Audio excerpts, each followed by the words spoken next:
السلام علیکم۔ جب روح نکلتی ہے تو انسان کا منہ کھل جاتا ہے۔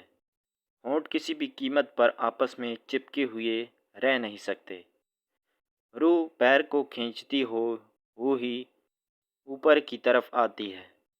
جب پھیپھڑوں اور دل تک روح کھینچ لی جاتی ہے اور انسان سانس ایک ہی طرف یعنی باہر ہی چلنے لگتی ہے، یہ وہ وقت ہوتا ہے جب چند لمحوں میں انسان شیطان اور فرشتوں کو دنیا میں اپنے سامنے دیکھتا ہے۔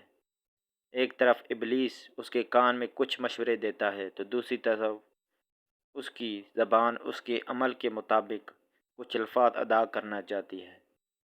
اگر انسان نیک ہو تو اس کا دماغ اس کی زبان کو کلمہ شہادت کی ہدایت دیتا ہے۔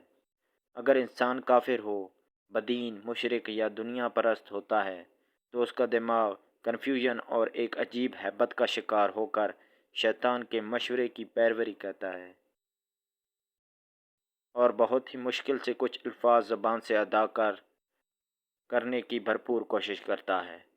یہ سب اتنی تیزی سے ہوتا ہے کہ دماغ کو دنیا کی فضول باتوں کو سوچنے کا موقع نہیں ملتا۔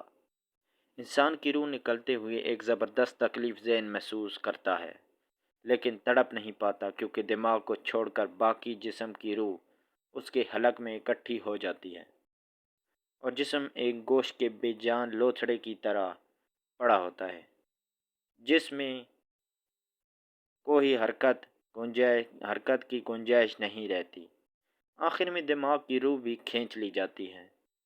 آنکھیں روح کو لے جاتے ہوئے دیکھتی ہیں، اس لیے کہ آنکھوں کی پتلیاں اوپر چڑھ جاتی ہیں یا جس سمت فرشتہ روح قبض کر کے جاتا ہے اس سمت کی طرف ہو جاتی ہیں۔ اس کے بعد انسان کی زندگی کا سفر شروع ہوتا ہے جس میں روح تکلیفوں کے تہہ خانوں سے لے کر آرام کے محلات کی آہٹ محسوس کرنے لگتی ہے۔ جیسا کہ اس سے وعدہ کیا گیا ہے، جو دنیا سے گیا واپس کبھی لوٹا نہیں، صرف اس لیے کہ کیونکہ اس کی روح عالم برزخ کا انتظار کر رہی ہوتی ہے جس میں اس کا ٹھکانہ دے دیا جائے گا۔ اس دنیا میں محسوس کرنے والی طویل مدت ان روحوں کے لیے چند سیکنڈ سے زیادہ نہیں ہوگی، یہاں تک کہ اگر کوئی آج سے کروڑوں سال پہلے ہی کیوں نہ مر چکا ہو، مومن کی روح اس طرح کھینچ لی جاتی ہے جیسے آٹے سے بال نکالا جاتا ہے۔ گنہگار کی روح خاردار درخت پر پڑے سوتی کپڑے کی طرح کھینچی جاتی ہے۔ اللہ سبحانہ وتعالی ہم سب کو موت کے وقت کلمہ نصیب فرما کر آسانی کے ساتھ روح قبض فرما اور نبی پاک صلی اللہ علیہ وآلہ وسلم کا دیدار نصیب فرما۔ آمین یا رب العالمین۔ ویڈیو پسند آئے تو لائک کریں، چینل کو سبسکرائب کریں۔